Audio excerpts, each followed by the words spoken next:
Let's use the graph of y equals f of x to solve our next exercise. We have a graph, and in part A, we want to know what are the zeros of f.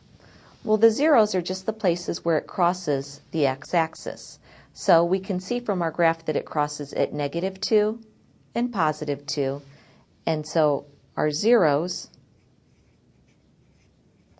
are -2 and 2. In part B, we want to find the values of x for which f of x is equal to -1. Now let's think about this terminology. We know that f of x is -1. In other words, the y values are -1. So when y is -1, we want to know what are the values of x. Well, we look on our graph. If you put a line here when y is -1, we can see that it would cross the graph right here and right here. So therefore, the values of x corresponding to when f of x or y is -1, we have two values for x. We have first when x is +1, we have a y value of -1, and also when x is -1, we also have a y value of -1. In part C, it's a similar question. We want to find the values of x for which f of x is -2. So in this case, we're looking when the y value is -2. Well, there's only one time that occurs. Right here at this point, we have a y value of -2. Well, the question is, what's the value of x at that point? Since this point is really 0, -2, then the x value would be 0 when f of x is -2. Let's move on to part D. We want to know, is our function f even, odd, or neither? Well, remember, if a function is even, that simply means that f of -x is equal to f of x for all x in the domain. If it's odd, that simply means that f of -x is equal to -f of x for all x in the domain. There's also another way to determine whether it's even or odd.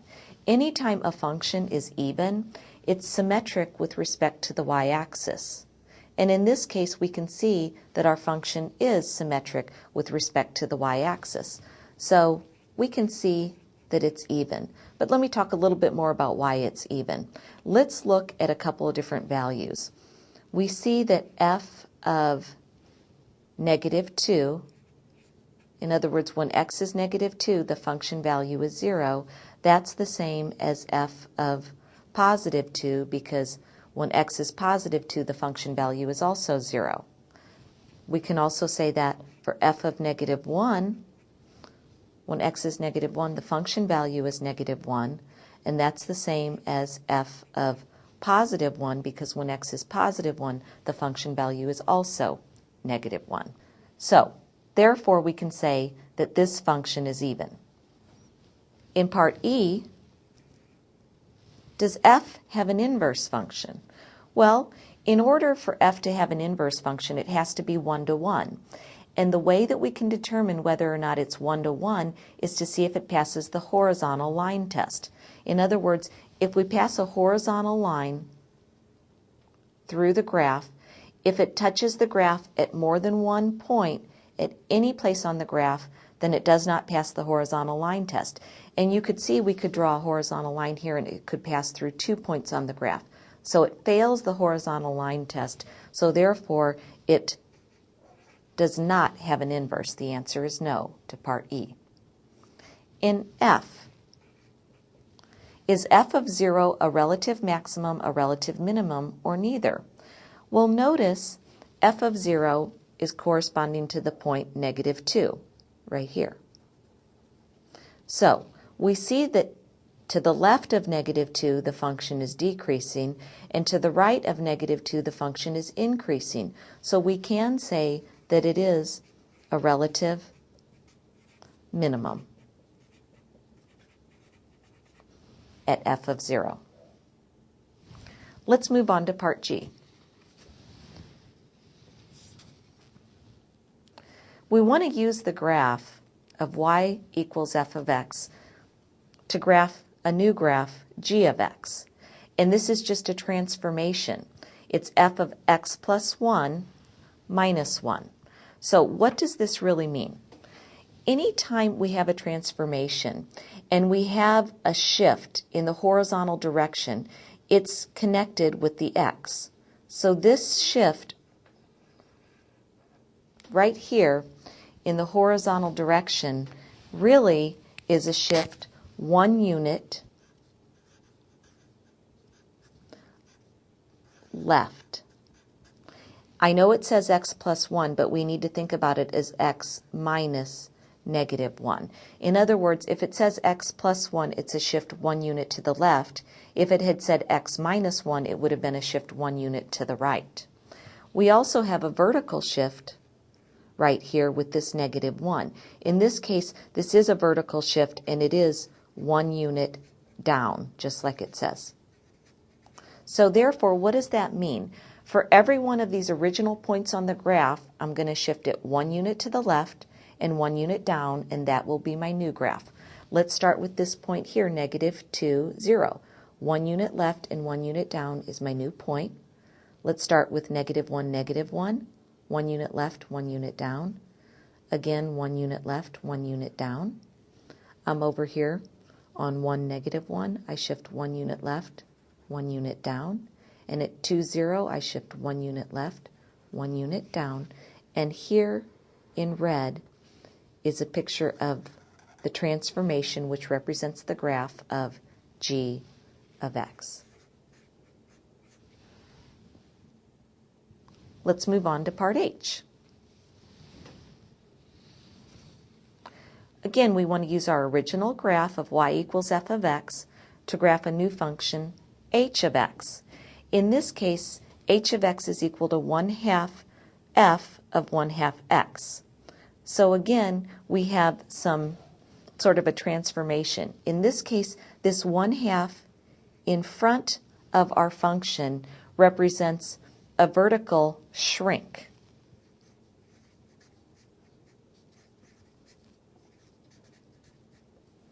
In other words, we're going to take each y coordinate and we're just going to multiply it by 1/2. Inside the parentheses, this 1/2 x really represents a horizontal stretch. In other words, we're going to take each of the x coordinates and divide it by 1/2, which is the same as multiplying it by 2.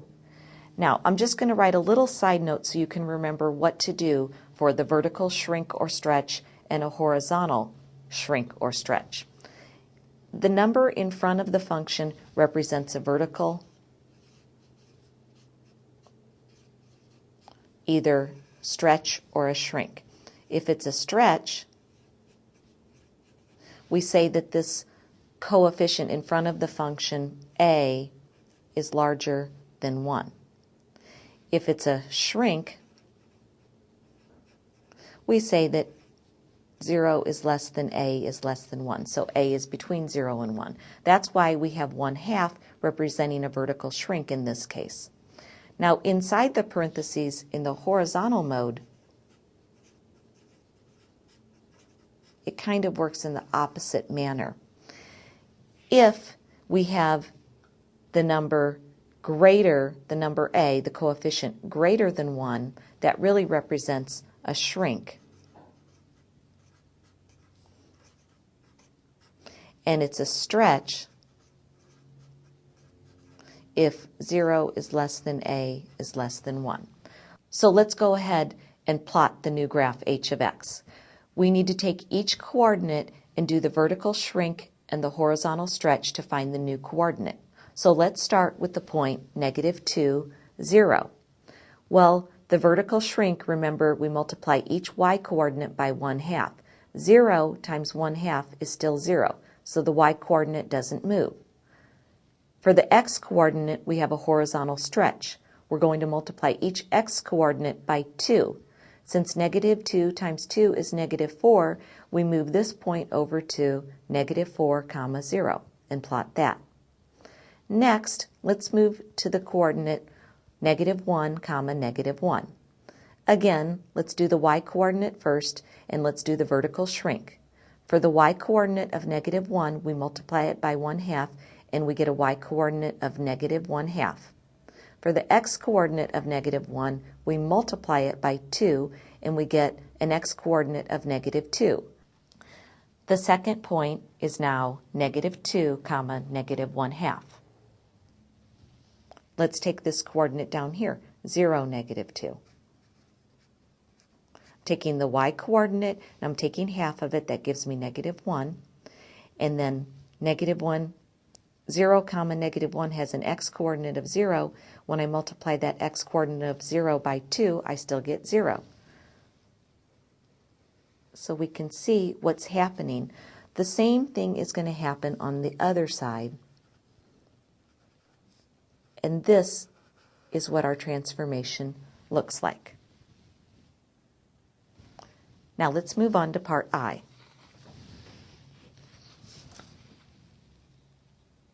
In part I, again, we want to use the original graph y equals f of x to graph our new function r of x, which is negative f of negative x plus 1.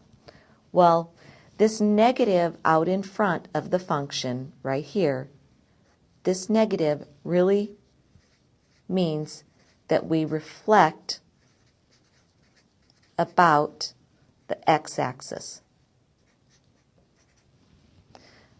The negative x inside of the function says that we reflect about the y-axis.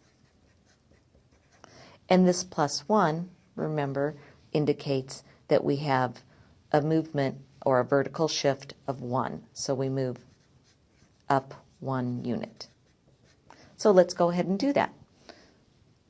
Let's take each coordinate reflected about the x-axis, then about the y-axis, and then up 1 unit. So let's start with negative 2, 0. When I reflect it about the x-axis, I end up still at the same place because it's on the x-axis. When I reflect about the y-axis, I end over here on the other side, and when I move up 1 unit, it goes up right here. Let's do that again now with the point negative 1, negative 1. Let's reflect about the x-axis, so I'll come over here, and then about the y-axis, I'll come right here, and then up 1 unit. Here we go again. 0, negative 2. First I'll reflect about the x-axis, right here. About the y-axis, I don't need to reflect about the y-axis, sorry, right here. And then, because I'm on the y-axis, and then I move up 1 unit. So here's what my graph is looking like. By symmetry, it will look like this on the other side. So this new graph represents r of x. Let's move on to J. We want to find the average rate of change of the function f from x sub 1 equals negative 2 to x sub 2 equals 1. Remember, average rate of change is really just another way of saying slope. And remember, slope is just given by the difference of the y-coordinates, which is f of x sub 2 minus f of x sub 1. That's another function way of representing the y-coordinates over the difference of the x-coordinates, x sub 2 minus x sub 1. Well, let's see. We know the value of x sub 2. We also know the value of x sub 1. In order to calculate this average rate of change, we need to find f of x sub 2 and f of x sub 1 as well. So let's make note of those down here. F of x sub 2 is really asking, what's the function value at x sub 2? Well, x sub 2 is equal to 1, so we're really saying f of x sub 2 is equal to f of 1. What's the function value at 1? When x is 1, the function value is down here at negative 1. So we're going to substitute negative 1 in for f of x sub 2. Let's also find f of x sub 1 before we start the problem. f of x sub 1 is really f of negative 2, since x sub 1 is equal to negative 2. What is the function value at negative 2? When we go over here, when x is negative 2, the function value, or the y value, is just 0. So now we have 4 different values that we're going to put into our equation up here. Our slope is going to be f of x sub 2, right here, which was negative 1, minus f of x sub 1, which we found out was 0, over x sub 2, which was 1, minus x sub 1, which was negative 2. And this simplifies to negative 1/3. So our average rate of change from x1 to x2 was negative 1/3.